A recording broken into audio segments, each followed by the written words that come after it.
Durante 12 años esta querida mujer vivió en aislamiento total, por no decir nada de las cosas médicas complicadas por este problema. Siempre fue incapaz de ir al templo, incapaz de ir a la sinagoga. Ya no podía estar con su marido, su familia, una mujer triste, y ella tocó a Jesús. ¿Por qué?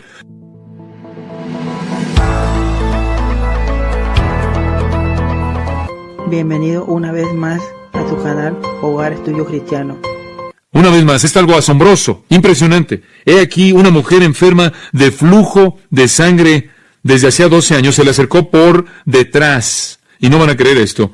Tocó el borde de su manto. Dice, ¿usted es eso malo? Bueno, las mujeres, en esencia, no andaban por todos lados tocando a los hombres. Y la palabra tocar no quiere decir simplemente tocar, quiere decir agarrar. Es la misma palabra usada en Juan 20, se acordarán cuando María quería alcanzar.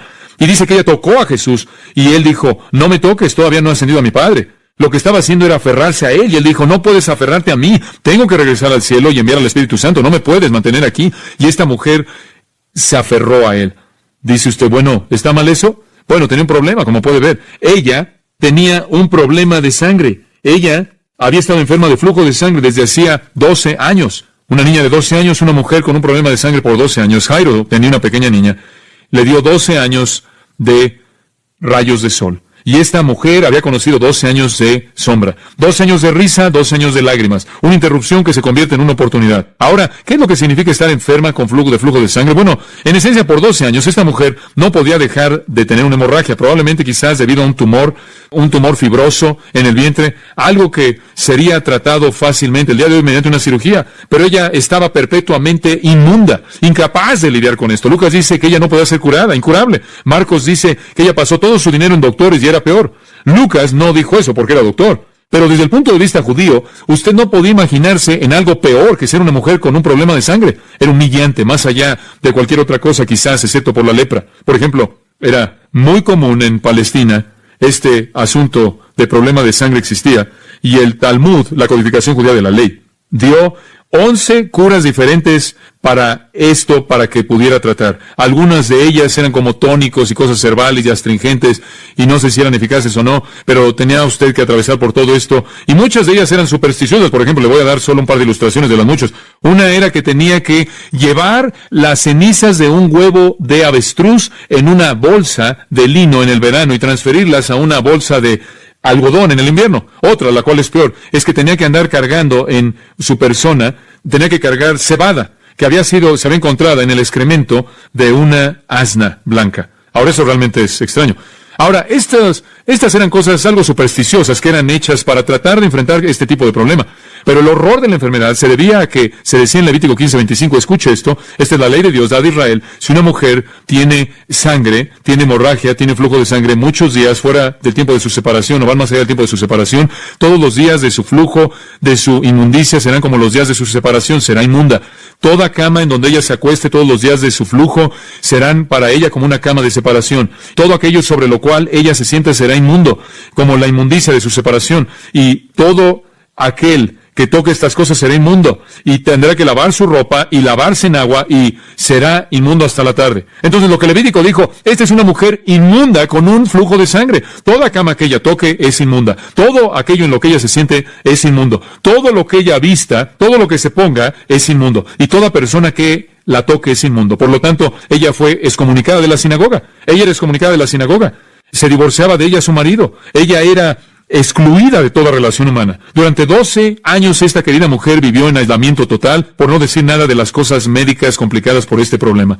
Siempre fue incapaz de ir al templo, incapaz de ir a la sinagoga. Ya no podía estar con su marido, su familia, una mujer triste, y ella tocó a Jesús. ¿Por qué? Las mismas dos razones. Ella tenía una necesidad profunda y ella creyó. Ella tuvo una necesidad profunda. Digo, ella perdió todo sentido de propiedad. Había una desesperación ahí. La gente dice, mira, me gustaría venir a Cristo, pero ciertamente no voy a ir ahí, voy a ir a ese cuarto, a ese lugar. Está bien. Tú no estás lo suficientemente desesperado. Cuando llegas al punto de desesperación, si la puerta no está abierta, la vas a derribar. Hay cierta desesperación. Esta mujer estaba ahí y dice que ella tocó el borde de su manto. Se movían un poco conforme avanzaba entre la multitud. Y esta dama dice que esto es muy interesante. Versículo 21, véala. Si tocar, en el griego ella se decía continuamente a sí misma: si tocare solamente su manto seré salva. Ella seguía diciendo una y otra vez, conforme luchaba por agarrar esa borla, la agarró. ¿Y sabe lo que sucedió cuando la agarró? Instantáneamente fue sanada. Y dice que el Señor sintió que poder salió de él. Fue involuntario, porque todo lo que él hizo, lo hizo de acuerdo con el poder y la voluntad del Padre, ¿no es cierto?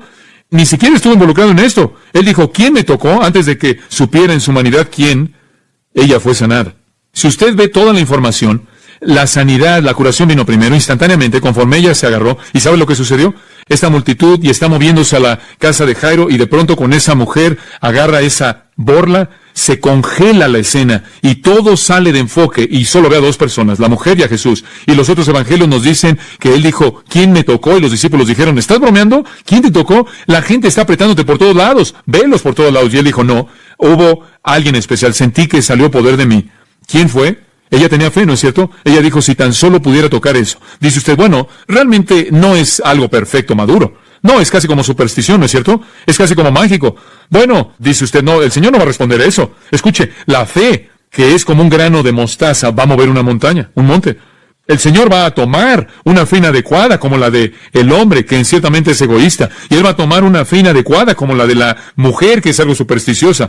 Y va a moverse a partir de ahí para llevarla a ser fe salvadora. Él no podía dejar que esa mujer se fuera. De lo contrario, lo único que habría recordado quizás habría sido la superstición. Él tenía que incluirla, moverla, acercarla a la plenitud de una relación. Realmente no creo que ella fue sanada por su fe. Creo que ella fue sanada por la soberanía de Dios. Dios escogió sanarla. Jesús simplemente dijo, sentí poder salir de mí. Jesús sanó a multitudes de personas que no tuvieron fe. Dice usted, bueno, dice que su fe la hizo que se sanara. Oh, eso es diferente. Y dice usted, ¿qué quiere decir diferente? ¿Está listo para oír esto? Dice que su fe hizo que se sanara. Y no usa la palabra para sanidad, ejaomi, la palabra normal para sanidad. ¿Sabe qué palabra es usada? Sozo. La palabra significa ser salva. Su fe la había, ¿qué? Salvado. Salvado. Jesús hizo milagros por todos lados, sanó a todo mundo de todo, pero salvó solo a aquellos que tuvieron fe. Él sanó a personas que no tenían fe. Ciertamente el siervo del centurión no tuvo fe alguna, lo vimos antes. No, lo que veo aquí es el uso de una palabra única, y por cierto, Mateo, Marcos, Lucas, todos usan la palabra sozo, lo cual significa ser salvo. Y creo que hay un elemento redentor en su fe. O sí quería ella simplemente agarrarse, y era una especie de... Primera de Corintios, capítulo 6, comenzando en el versículo 12. El Señor realmente me capacitó terminar este trabajo para Corintios y Judas esta semana, aunque estuve fuera, y entonces realmente creo que este es su mensaje para este tiempo, porque Él supervisó el tiempo y el estudio de tal manera que pudimos terminar lo que pensamos que debemos tener para ustedes esta mañana. He titulado esta sección Libertad Cristiana y el Sexo, porque eso es realmente de lo que habla, y verá esto conforme comenzamos. Continuamos en nuestro estudio de 1 Corintios viendo los problemas que plagaron a la iglesia corintia. Uno de ellos fue el problema de la inmoralidad sexual.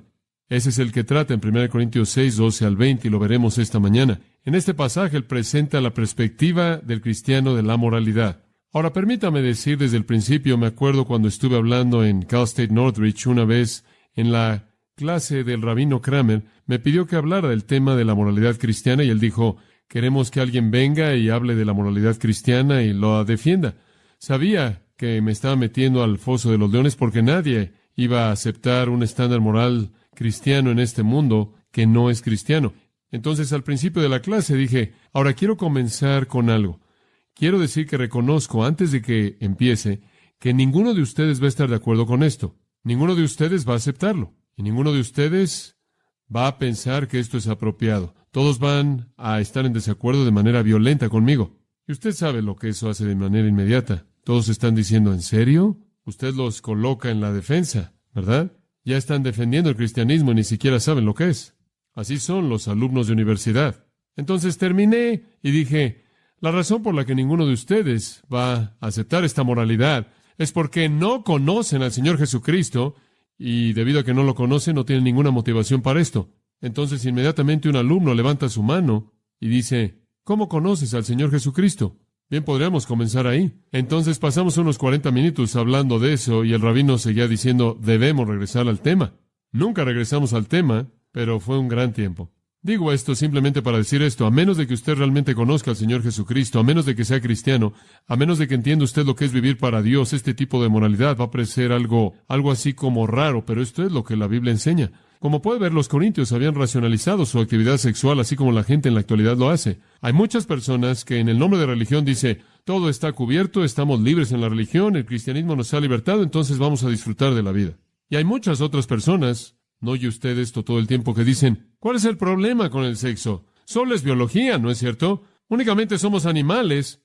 Ustedes no se molestan cuando los perros lo hacen. ¿Por qué se molestan cuando nosotros lo hacemos? Usted oye esto todo el tiempo. Hombre, esto es simplemente biológico. Está ahí. Usted se para, lo hace. Usted no se pone tenso por esto. Todo es moral. Bueno, los corintios habían hecho lo mismo, claro. Y tenían un problema también porque vivían en la ciudad de Corinto. Y Corinto era sinónimo de sexo. De hecho, el verbo corintianizar significaba que tenían sexo con una prostituta. Así apegado estaba el Corinto a ese tipo de vida. Entonces estaban diciendo, oye, nuestro ambiente es abrumador y, hombre, concluimos teológicamente que está bien y filosóficamente es simplemente un acto biológico y no es nada serio. Entonces lo estamos haciendo. Entonces aquí están los corintios arrastrando otra de las cosas vulgares de su vida antigua a la iglesia. Y este es el problema que la iglesia corintia tuvo con toda dificultad. En los primeros 4 capítulos, ¿qué problema enfrentó Pablo? División en la iglesia. ¿Sabe usted por qué estaban divididos en la iglesia? Estaban divididos por líderes humanos y filosofía humana. Ambos asuntos los habían arrastrado de su vida antigua. En el capítulo 5, la maldad en la iglesia era la maldad de no disciplinar el pecado. Y lo arrastraron de sus vidas pasadas cuando solían ser tolerantes del pecado. En el capítulo 6, el pecado que vimos la última vez lo estudiamos, fue el pecado de demandarse el uno al otro. Usted recuerda que a la sociedad corintia le encantaba tener demandas y simplemente arrastraron eso a sus vidas cristianas. Y aquí fueron inmorales antes de que fueran cristianos, simplemente arrastraron eso a su experiencia cristiana. Entonces todas las maldades que existían ahí simplemente fueron arrastradas de su vida antigua. Pablo va a confrontar otra de ellas, y aquí está. Él va a confrontar el pecado de la inmoralidad y él va a desarmar su racionalización. Usted tiene ahí su bosquejo, véalo, y le voy a mostrar las 3 cosas que el pecado del sexo hace al cuerpo. Estas son las cosas que Pablo señala. 3 principios incisivos que muestran por qué el pecado sexual debe ser excluido de la vida cristiana, aunque estamos libres en la gracia. Daña, controla y pervierte el cuerpo. El pecado sexual daña, controla y pervierte al cuerpo. Ese es el argumento triple de Pablo. Punto número 1, daña, versículo 12. Todas las cosas me son lícitas, mas no todas convienen. Deténgase. Ahora él dice, todas las cosas son posibles dentro del área de la gracia, pero no todas convienen. Esa palabra viene de una palabra griega, sunfero, la cual significa útil, útil. Todas las cosas se permiten, pero no todas son útiles. No todas son de provecho. Dios va a perdonar, pero hombre, el precio es elevado. La inmoralidad es una de esas cosas que Dios perdona. Si usted como cristiano hace eso, algunos de ustedes, sin duda alguna, han cometido adulterio, fornicación como cristianos. Si han hecho eso, Dios ha perdonado de manera total y completa eso por la sangre de Jesucristo en su gracia. Pero hay un precio que pagar. Hay un precio elevado porque hay daño incorporado en ese pecado. Quiero mostrarle eso al llevarlo a Proverbios capítulo 5. No hay otro pecado que un hombre o una mujer comete que tiene incorporado un daño profundamente arraigado como el pecado de la inmoralidad sexual. Ha destruido a más gente que las drogas o la borrachera jamás lo han hecho juntas. Quiero mostrarle eso en Proverbios capítulo 5. Esto es realmente interesante y muy, muy práctico. Proverbios 5, versículo 3. Vamos a comenzar aquí, nos vamos a quedar en Proverbios un rato, así que acompáñenos si tiene su Biblia. Proverbios 5, 3. Porque los labios de la mujer extraña destilan miel, y su paladar es más blando que el aceite. Oh, escuche, eso es muy atractivo. Miel, labios y suavidad. Lo opuesto viene en el versículo 4. Mas su fin es amargo como el ajenjo, agudo como espada de 2 filos. Sus pies descienden a la muerte, sus pasos conducen al Seol. Como puede ver, lo que usted ve no es lo que usted obtiene. Ahora, él da un pequeño consejo debido a esto. Sus caminos son inestables, no los conocerás, si no considerares el camino de la vida. Ahora pues, hijos, oídme, y no os apartéis de las razones de mi boca. Ahora escuche, usted no puede entender esto. Ella es sutil, ella se infiltra. Ahora escúcheme. Aleja de ella tu camino y no te acerques a la puerta de su casa. ¿Sabe una cosa? Usted no va a tener un problema en cometer adulterio con alguien si usted no sabe dónde están. Se necesita mucha inteligencia para entender eso. Para que no des a los extraños tu honor y tus años al cruel. ¿Sabe usted lo que sucede cuando una persona se mete en ese problema? Pierden su honor, pierden su respeto. En lugar de ser con gente honorable, terminan con la gente cruel. No sea que extraños se sacien de tu fuerza. Una persona, de hecho, puede llegar al punto en el que pierde su fortuna. Muchas veces un hombre ha destruido su vida por las mujeres. Muchas veces un hombre en la actualidad está cargado por pagar tanta manutención, por pagar tanto que difícilmente puede vivir consigo mismo y todo su dinero se acaba. No sea que extraños se sacien de tu fuerza y tus trabajos estén en casa del extraño. La gente ha perdido su vida y su patrimonio debido a la inmoralidad. Y gimas al final cuando se consuma tu carne y tu cuerpo, cuando sea mayor usted y ya no puede funcionar más física o sexualmente y usted no tiene absolutamente nada más que el dolor y la agonía y el remordimiento, y entonces dirá, versículo 12, «Cómo aborrecí el consejo y mi corazón menospreció la reprensión. No oí la voz de los que me instruían y a los que me enseñaban no incliné mi oído». ¡Qué necio por haber hecho lo que hice! Observa el versículo 18. Ahora, Dios no está en contra del sexo. Oh, no, Él lo inventó. Él está a favor de él. Versículo 18. «Sea bendito tu manantial». Y eso está hablando literalmente de una capacidad de un hombre de procrear. «Y alégrate con la mujer de tu juventud». Disfrútalo. Dios ha diseñado eso. El sexo es algo fabuloso, una cosa hermosa. Como sierva amada y graciosa gacela, hablando de animales como un venado, sus caricias te satisfagan en todo tiempo, y en su amor recréate siempre. Digo, esto es fabuloso. Disfrútalo. Disfruta. ¿Se da cuenta? ¿Y por qué, hijo mío, andarás ciego con la mujer ajena y abrazarás el seno de la extraña? Porque los caminos del hombre están ante los ojos de Jehová, y Él considera todas sus veredas. ¿Por qué vas a desviarte y cometer adulterio cuando sabes que el Señor está, ¿qué? Observando. Él está observando. Bueno, observa el capítulo 6, una sección interesante en el versículo 24. Ahora, esto es práctico. Escucha esto. Versículo 23. Porque el mandamiento es lámpara, y la enseñanza es luz, y camino de vida a las reprensiones que te instruyen. Ahora él dice, la ley de Dios te va a dar el camino correcto y la luz correcta, y vas a ver la verdad. Aquí viene. Para que te guarden de la mala mujer, de la blandura de la lengua de la mujer extraña. Extraña simplemente significa alguien que no es tuya. Ahora observe.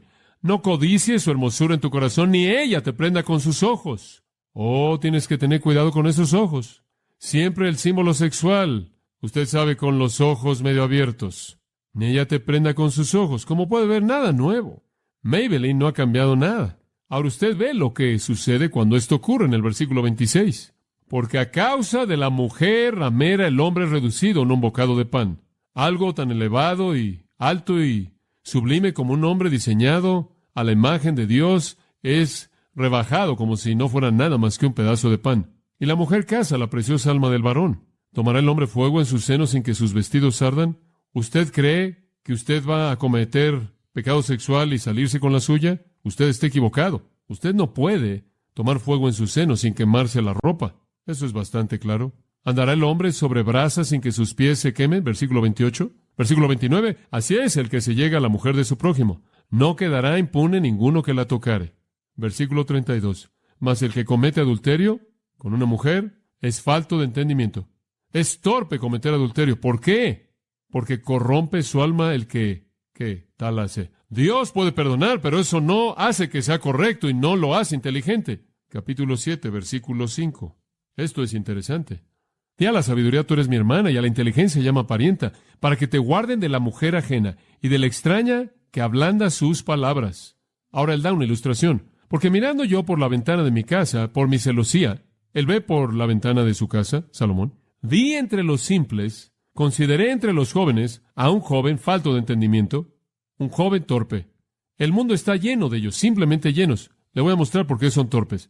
El cual pasaba por la calle junto a la esquina. ¿Sabe usted que todo este asunto de la prostitución no ha cambiado mucho? Todavía están en las esquinas. Siempre han estado en las esquinas, en donde quiera que hay gente. Entonces aquí está este hombre torpe caminando por la calle, un hombre joven. Él no tiene ningún sentido. Él no tiene sensatez.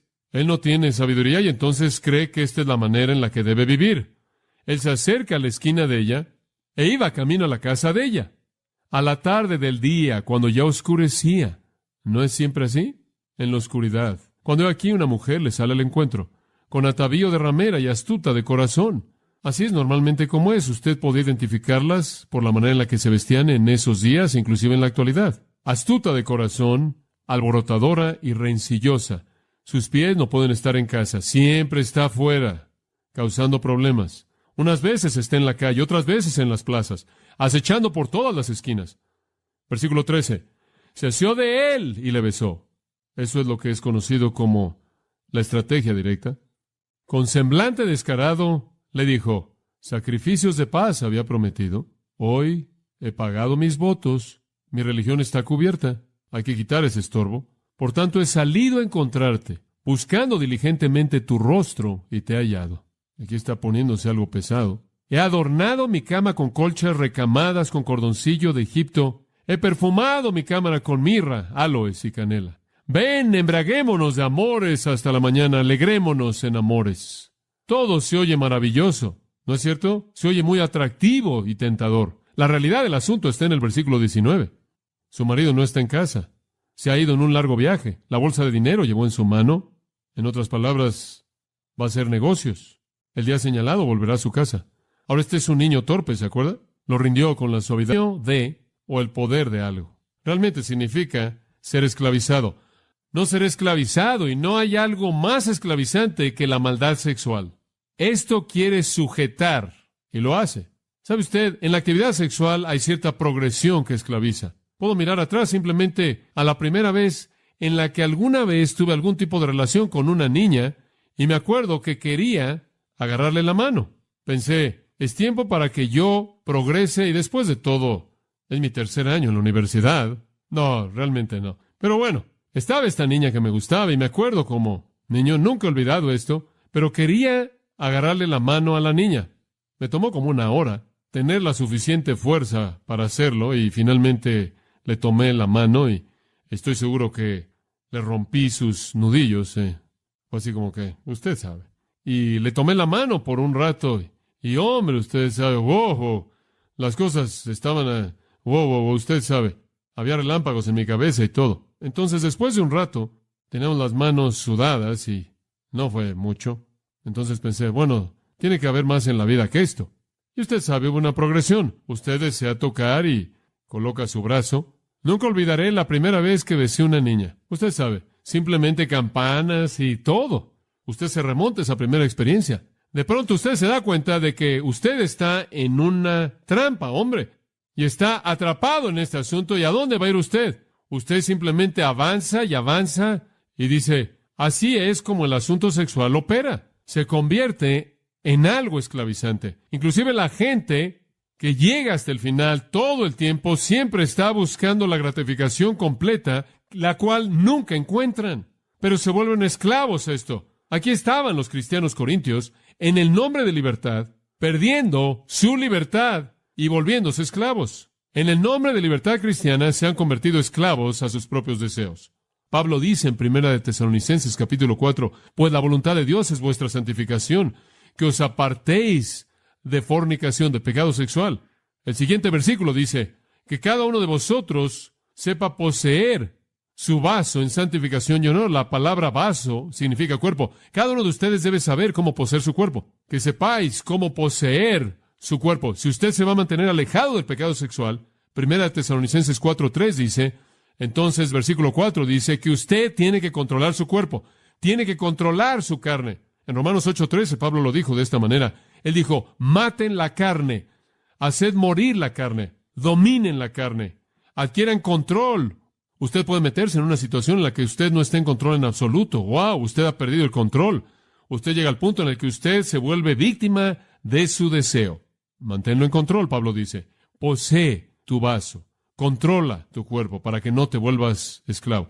Pablo lo dijo de manera muy interesante, 1 Corintios 9:27, muy vívido. Él estaba hablando de boxear aquí. Él dice, no peleo como alguien que golpea el aire. Dice usted, ¿con quién estás peleando? Él dice, estoy peleando contra mi cuerpo. ¿Alguna vez usted enfrenta eso? ¿Alguna vez usted pelea contra su cuerpo? ¡Wow, cuerpo! Detente ahí. Algo comienza a tentar su cuerpo y usted pelea contra su cuerpo. Después, en el versículo 27, golpeo mi cuerpo. Ese verbo, golpeo, la palabra es una palabra griega muy interesante, muy pintoresca. Es la palabra para ustedes, estudiantes de griego, hupopiazo, significa dar un ojo negro. Él dice, estoy peleando. Dice usted, ¿con qué estás peleando, Pablo? Mi cuerpo le acabo de dar un ojo negro. Acabo de darle un tiro directo y lo noqué.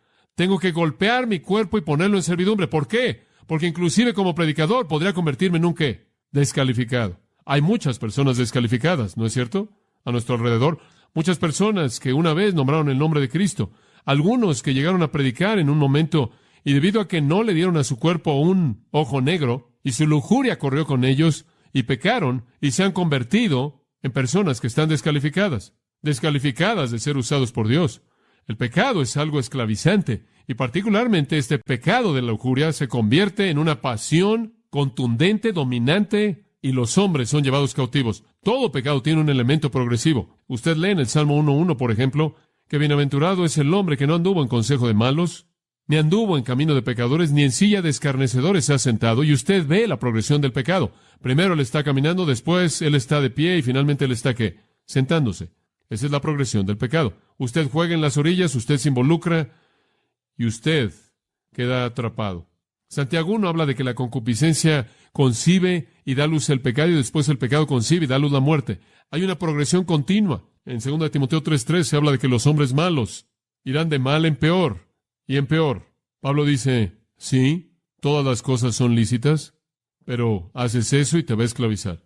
Te vas a convertir en un esclavo. Y nunca he visto algo tan esclavizante en las vidas de individuos como esa área en particular de pecado. Una tercera cosa.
Y esta es la parte primordial del pasaje, y créalo o no, vamos a cubrirlo rápidamente. El pecado no solo daña, esclaviza, el pecado sexual, sino que pervierte. El versículo 13, lo veremos rápidamente.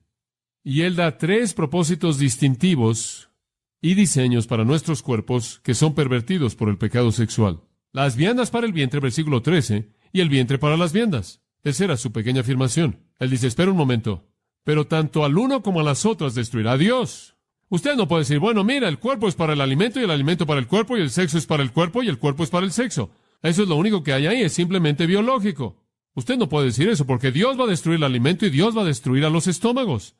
Esa es la palabra real aquí, estómago. Dios va a terminar con eso, pero el cuerpo no es para el pecado sexual. Pero el cuerpo no es para la fornicación, sino para el Señor.